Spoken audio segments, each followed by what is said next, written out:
Di zaman sekarang, terkadang istri sendiri seperti musuh, tapi wanita lain malah diajak bercanda. Mau heran, tapi inilah fakta tentang akhir zaman. Perempuan yang kamu lihat lusuh, kumuh, setiap hari dasteran, rambutnya yang acak-acakan, bawel, mood suka berubah-ubah. Dia adalah perempuan yang sebenarnya kurang kamu pedulikan mentalnya. Kamu biarkan dia mengurusi rumah seorang diri, komunikasi seadanya dan tidak terlalu diperhatikan. Dia kehilangan peran seorang suami. Ingat satu hal, dia itu manusia, dia itu wanita, dan dia itu istrimu, ibu dari anak-anakmu. Maka janganlah kau perlakukan dia seperti binatang yang tak dihiraukan perasaannya. Perbaiki akhlak dan tingkah lakumu selagi dia masih ada. Sebab jika dia sudah tidak ada lagi di dalam hidupmu, barulah kamu menyadari betapa pentingnya dirinya. Selagi dia masih ada, sayangi, jaga, dan muliakanlah dia. Halalu bihalal, barakallahu. Maaf, yang bohong pertama kali yang dia dapatkan adalah kecelakaan saat di dunia sebelum ke akhirat. Pasti celaka di dunia. Makanya hati-hati kalau mau bohong ya. Karena kata Qurannya, wailul lil mukadzibin. Orang dusta pasti celaka. Hati-hati, ada rumus dalam fikih begini, namanya wa'idun. Wa'id itu keluar karena ancaman-ancaman saat berpikir berbuat salah. Ancamannya apa? Jadi ketika tahu resikonya, kita bisa menghindarinya. Misal, kalau bohong pasti celaka. Kalau orang tahu dengan bohong itu akan celaka, dia tidak akan macam-macam. Tertulisan di minuman ini, hati-hati cyanida, minum wafat. Masih diminum juga nggak? Wah, kalau diminum juga keterlaluan namanya. Ini ada keterangan di Quran, diulang-ulang, luar biasa. Wailul mukadzibin, bohong pasti celaka. Orang masih nekat bohong juga. Pasti ada yang salah dirinya. Hati-hati, kalau tidak percaya silakan aja. Ada orang bohong pasti celaka itu. Ya, minimal celaka harga dirinya. Kalau kamu mau pasangan yang tidak posesif, cari aja pasangan yang tidak khawatir dengan keadaan kamu. Kalau kamu gak mau hubunganmu diatur, cari aja pasangan yang tidak peduli dengan kamu. Kalau kamu gak mau punya pasangan yang cemburuan, cari aja pasangan yang tidak takut kehilangan kamu. Hei, ingat, jika pasangan kamu suka mengatur, posesif, cemburuan, itu berarti kamu sangat berharga baginya. Istri satu.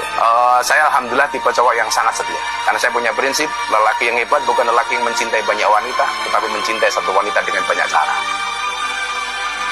Dengan istri atau suami orang yang lawan jenis bukan mahram.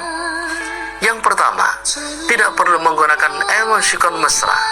Yang kedua, chat jika ada perlunya saja. Yang ketiga, selesaikan obrolan secara cepat tanpa basa-basi. Yang keempat, jangan peduli urusan pribadinya. Yang kelima, tidak perlu bercanda berlebihan. 6. Langsung to the point atau tujuan inti. 7. Tidak perlu terlalu sering berkomunikasi. 8. Hindari semua yang bisa menimbulkan kesalahpahaman atau fitnah. Seakrab apapun kita dengan suami atau istri orang, jangan lupakan adab. Tidak perlu chat secara berlebihan. Manjalah pada tempatnya. Milikilah rasa malu. Dia bukan hanya butuh harta. Antum tanyakan, kapan terakhir antum memuji dia, menyanjung dia? Kapan terakhir antum memberikan hadiah kepada dia? Ini yang kadang kala kita nggak lakukan. Wallahi jamaah ana belajar ya. Pernah ada seorang syekh datang ke rumah ana, dia makan di rumah ana. Habis itu dia mau pulang, dia tanya, siapa yang masak tadi kok Zen? Gitu. Ana ngomong istri ana. Apa kata syekh itu? Mengatakan, sampaikan kepada istrinya, aku doakan semoga tangan yang masak tadi diselamatkan dari api neraka. Bayangin ya, kita mungkin nggak pernah doa itu buat istri kita jemaah. Sampai orang lain yang doakan istri kita karena masakan dia enak. Kita tiap hari dimasakan ini lagi. Itu jemaah. Istri itu butuh perhatian. Mindsetnya bapak-bapak tolong diubah.